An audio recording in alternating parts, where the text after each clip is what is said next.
វាគួរតែជាឧទាហរណ៍នៃហោរាសាស្ត្រ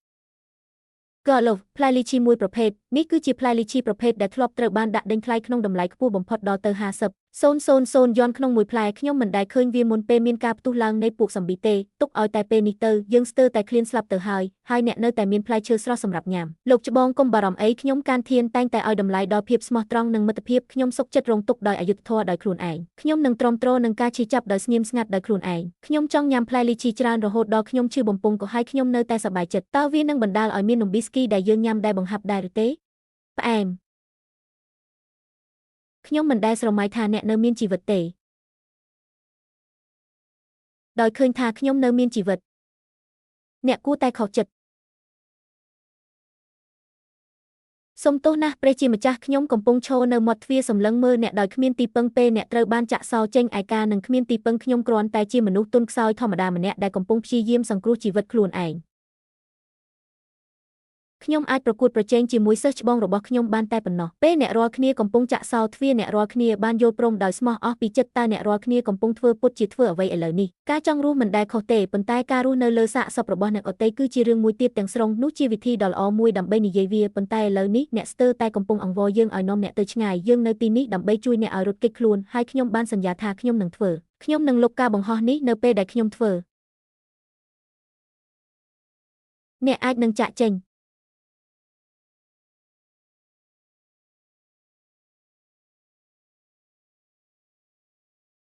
រថយន្ត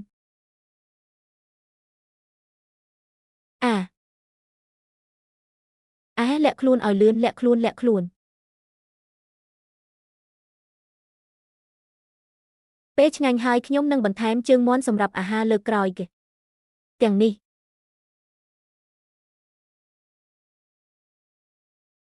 អ្នកពិតជាអាចយល់ពីអ្វីដែលតេសកំពុងនិយាយមកចុះចូលយើងតាមដាន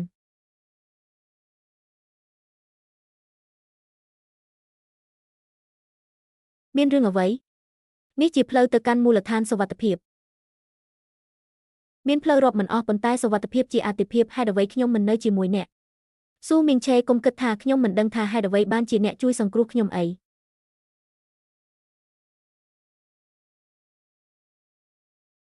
តើអ្នកមានគោលបំណងអ្វីសិស្សច្បងនីងឆេបាននាំអ្នកចេញមកដោយសារតែចិត្តល្អរបស់គាត់ហើយអ្នកបានចាត់ទុកចេតនាល្អរបស់គាត់ជារឿងធម្មតាកានទីយើងគ្រាន់តែព្រួយបារម្ភអំពីអ្នកទោះបីជាខ្ញុំនឹងរត់គេចក៏ដោយខ្ញុំនឹងរត់គេចមិនថាអ្នកមិនក្រអត់នោះទេប៉ុន្តែបើខ្ញុំមិនធ្វើការជាមួយអ្នកទាំងអស់គ្នាទេកុំរឹងរូសហើយគិតថាអ្នកអាចរស់រានមានជីវិតតែម្នាក់ឯងនៅខាងក្រៅក្នុងតំបន់ដែលមានខ្មោចឆៅច្រើនអូហើយដោយវិធីនេះយើងបានរកឃើញអាវុធហើយដូច្នេះអ្នកនឹងមានសុវត្ថិភាពជាងជាមួយមិត្តរួមថ្នាក់របស់អ្នកហើយអ្នកអាចមើលថែគ្នាទៅវិញទៅមកខ្ញុំដឹងថាខ្មោចឆៅមិនល្អទេប៉ុន្តែអ្នកនៅតែមិននិយាយវាមែនទេ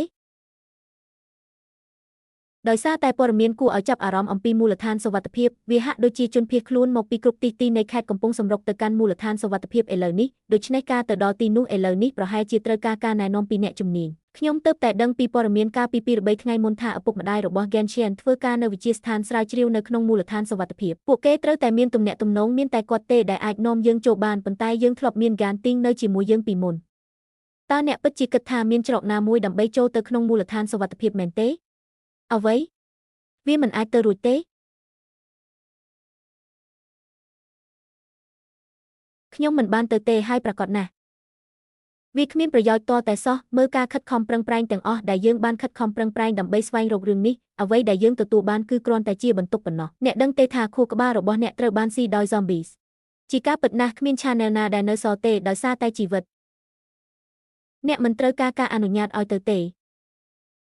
នៅពេលនោះប្រទេសយើងមិនបោះបង់ចោលពលរដ្ឋណាម្នាក់ទេដូច្នេះគ្មានមធ្យោបាយផ្សេងទៀតទេដរាបណាអ្នកទៅដល់មូលដ្ឋានសុវត្ថិភាពអ្នកប្រកាសជានឹងត្រូវបានទទួលយកសិស្សច្បងអ្នកផ្ដល់អាទិភាពដល់មនុស្សដោយផ្អែកលើចំណាប់អារម្មណ៍នោះហើយជាមូលហេតុដែលពួកគេគិតថាសូម្បីតែការរស់រានមានជីវិតក៏តម្រូវឲ្យបែងចែកជា369ដែរខណៈពេលដែលអ្នកកំពុងរៀបចំផែនការពីរបៀបដុតជីវិតអ្នកដទៃមនុស្សនៅក្នុងមូលដ្ឋានសុវត្ថិភាពកំពុងឈរមើលដោយប្រថុយប្រថានជីវិតរបស់ពួកគេខ្ញុំនៅទីនេះលើផ្លូវដើម្បីជួយសង្គ្រោះប៉ុន្តែទីងមិនលើកទូរស័ព្ទរបស់នាងទេប៉ុន្តែលឿនឡើងមានអ្នកណាម្នាក់មកជួយមានមនុស្សរងរបួសនៅទីនេះសូមជួយសង្គ្រោះពួកគេជាមុនសិន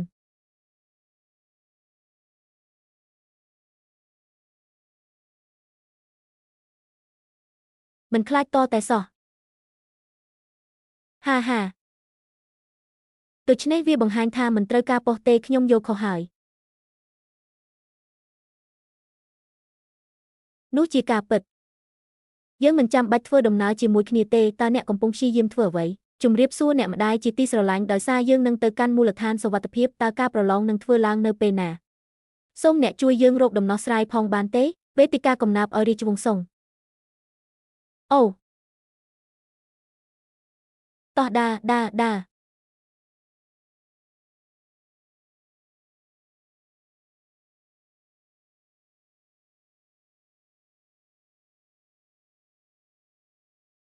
លើកនេះគ្មានដានណាមួយរបស់ស្ដេច Zombie ឡើយ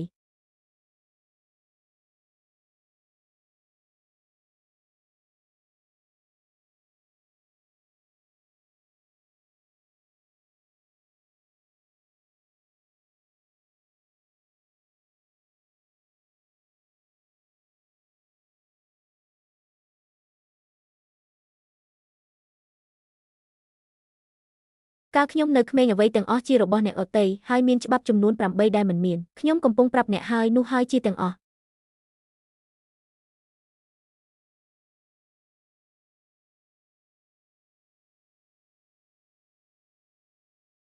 ខ្ញុំស្រឡាញ់ផ្លូវនិងលីនខុនខ្ញុំជាអ្នកធ្វើក្រដាសដ៏សង្ហាម្នាក់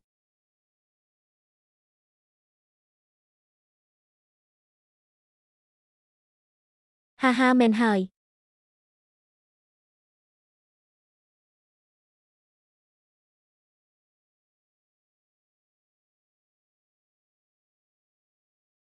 ខ្ញ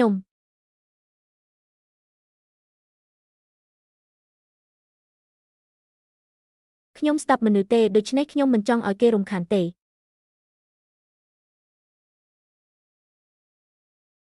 ដូចគ្នានេះដែរយើងគួរតែទាញយកប្រយោជន៍ពីវាសាកល្បងពិនិត្យបន្ទះក្រដាសសូម្បីតែរបស់របរដែលអ្នកនៅជាមួយជារៀងរាល់ថ្ងៃក៏អាចជារឿងសប្បាយដែរដូចជាការរុញច្រាននរណាម្នាក់ឲ្យស្លាប់ជាដើមប្រសិនបើខ្ញុំស្លាប់នៅពេលនោះតើអ្នកនឹងក្លាយជាអ្នកគាំទ្ររបស់ខ្ញុំទេលោកគ្រូធំឲ្យបើកទ្វារឲ្យលឿនមកសម្ងួតវាលស្រែខ្ញុំឲ្យស្ងួត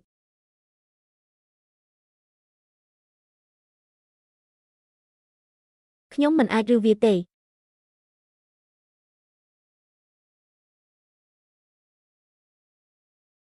ពួកគេកំពុងគំរាមកំហែងខ្ញុំ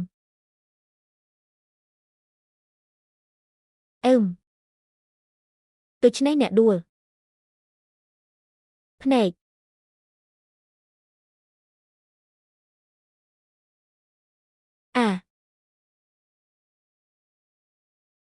បើខ្ញុំស្ដាប់មនុស្សទេខ្ញុំមិនខ្លាចទេ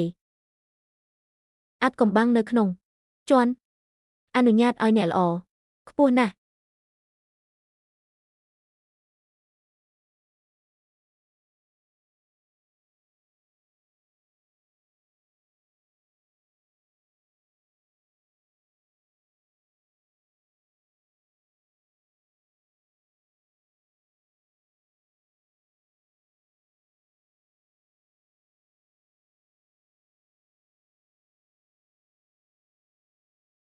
សម្រាប់ខ្ញុំប្រសិនបើខ្ញុំមិនបានស្លៀកឈុតពណ៌ផ្កាឈូកដ៏ទន់ភ្លន់នេះទេខ្ញុំប្រហែលជាបានតស៊ូឆ្លងកាត់ពិភពលោកដ៏វេទនានេះអស់រយៈពេលយូរហើយ